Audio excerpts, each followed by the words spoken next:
大家好，欢迎来到我的频道。今天带大家看一条我最近完成的骑行路线，从 Twin Gates Trailhead 一路骑上 Mount Hamilton 的轻田爬坡路线。这条路线全长大约15公里，爬升超过600米，看起来不算特别长，但骑过的人都知道，它绝对是一条低调但非常残酷的路线。整个骑行可以分成3个阶段。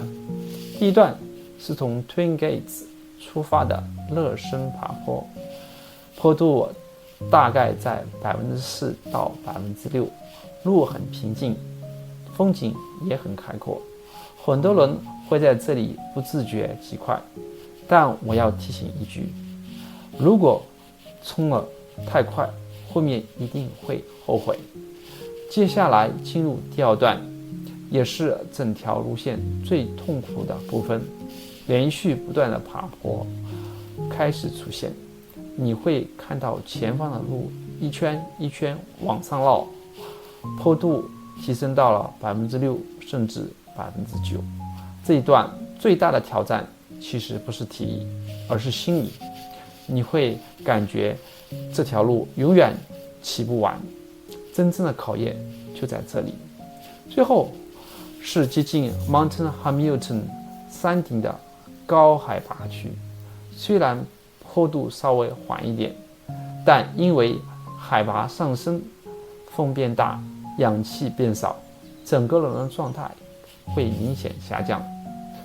这时候拼的是耐力和意志。但当你坚持骑到山顶，你会看到整个 Santa Clara Valley 在脚底展开，那一刻一切都值得。我个人觉得这条路线最大的特点有2个，第一是非常安静，几乎没有车；第二是非常纯粹，没有平路，没有恢复，全程就是爬。如果你想测试自己的爬坡能力，或许做一次真正意义上的耐力训练， Mount Hamilton 东侧这条路线绝对值得一试。当然也有几个注意事项，一定要带足够的水和补给。现在是春天，所以适合骑车，但是夏天这里会非常晒。另外，下坡的时候一定要小心，弯道很多，对技术要求很高。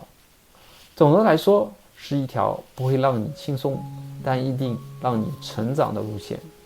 如果你也骑过 Mount Hamilton， 欢迎在评论区分享你的体验。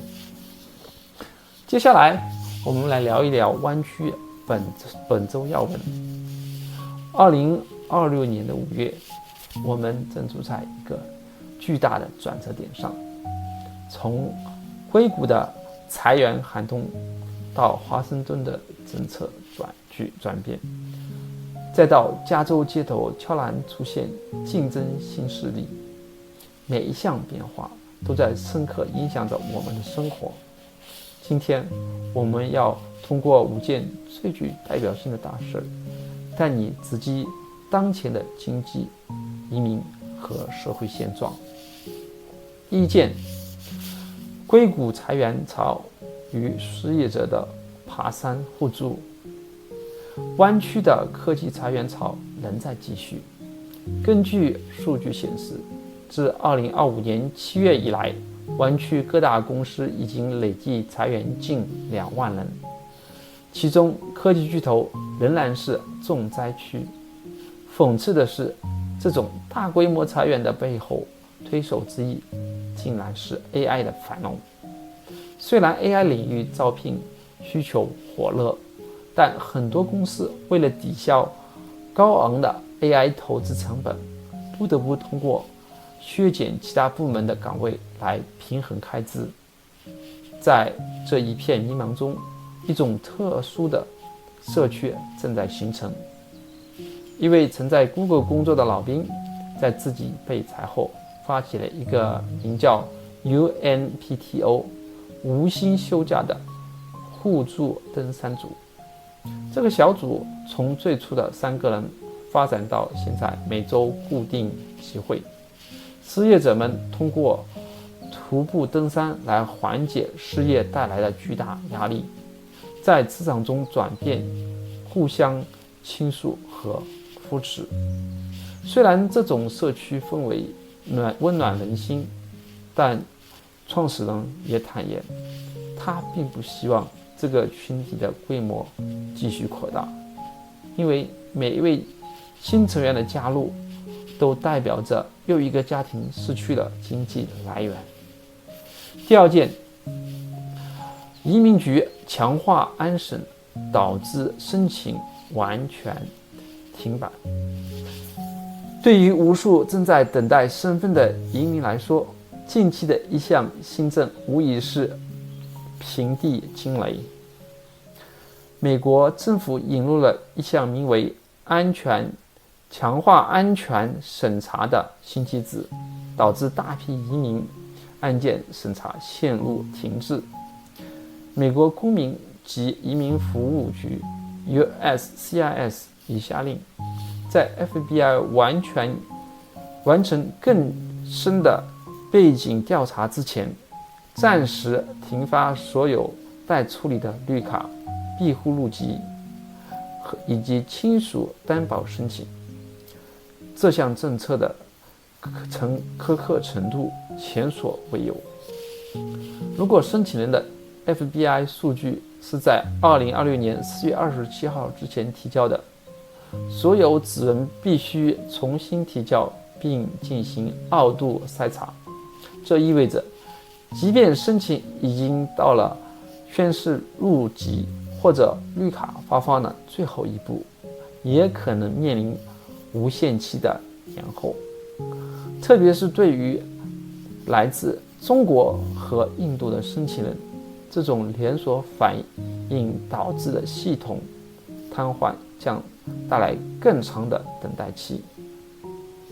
美方强调，这是为了安全执行川普总统签署的行政命令，这也标志着 USCIS 与 FBI 之间的数据共享达到了前所未有的深度。第三件是中国电车绕墨西哥曲线进美。在加州街头，细心的朋友可能已经发现了一些陌生而时尚的面孔。尽管美国政府设置了严厉的关税和限制，但中国制造的电车正通过法律漏洞，从墨西哥边界曲线进入加州市场。在蒂华纳等边界城市，比亚迪等品牌的经销商里握着价格极具竞争力的车型，售价仅为2万美元左右，而美国本土新车的均价已经逼近5万美元。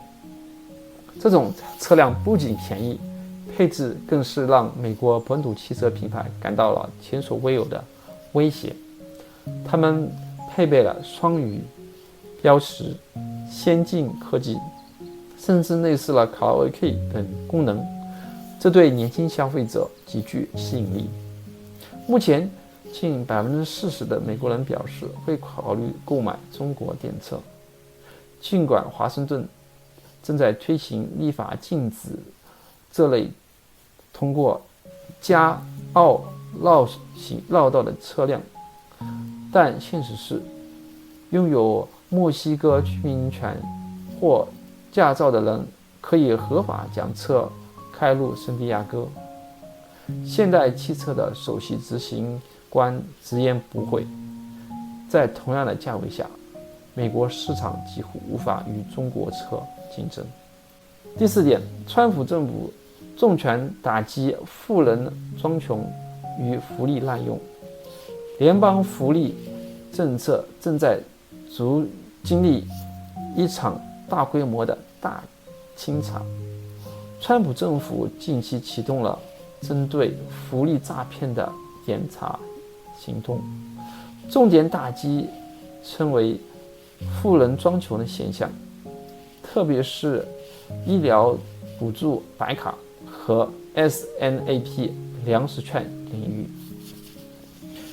调查发现，部分福利领取者的资产和收入远超标准，甚至有人开着法拉利、兰博基尼等豪车，却依然利用系统漏洞领取补贴。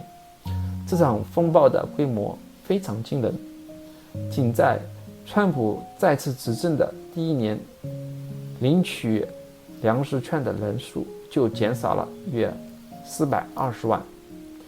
联邦政府已向加州、佛罗里达州、纽约州等多个州发出正式文件，要求审查临终关怀和白卡项目中的异常支出。在洛杉矶，约有400家临终关怀机构因涉嫌欺诈服务和资金流向异常被暂停运营。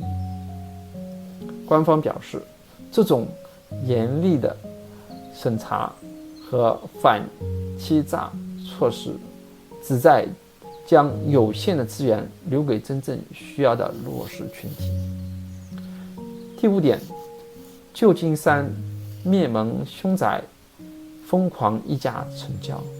最后，我们来看一件折射出湾区城市疯狂现状的离奇案例。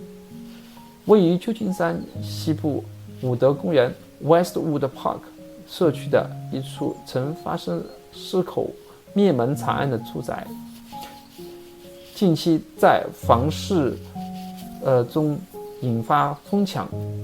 这栋建于1924年的地中海风格住宅，去年10月曾发生严重的谋杀自杀案，一家4口不幸遇难，且该家庭的案发正面临巨大的经济压力和法拍程序。然而，凶宅的背景并未阻挡买家的热情，房子以150万美元挂牌，仅仅4天后就以220万美元的价格迅速成交，溢价高达70万美元。这一现象反映出，在旧金山极度匮乏的房源供给和持续高压房价下，即便是有着惨烈历史的住宅，只要价格和位置合适，依然是市场的宠儿。最后，从就业市场的阵痛到政策端的铁腕收紧，2026年的春天对许多人来说并不轻松。但无论是登山互助的失业者，还是在政策夹缝中寻求生存的普通人，大家都在努力寻找新的出路。感谢您看本周的深度报道。如果你想了解更多湾区和全美的新资讯，欢迎点击关注、留言。我们下次再见。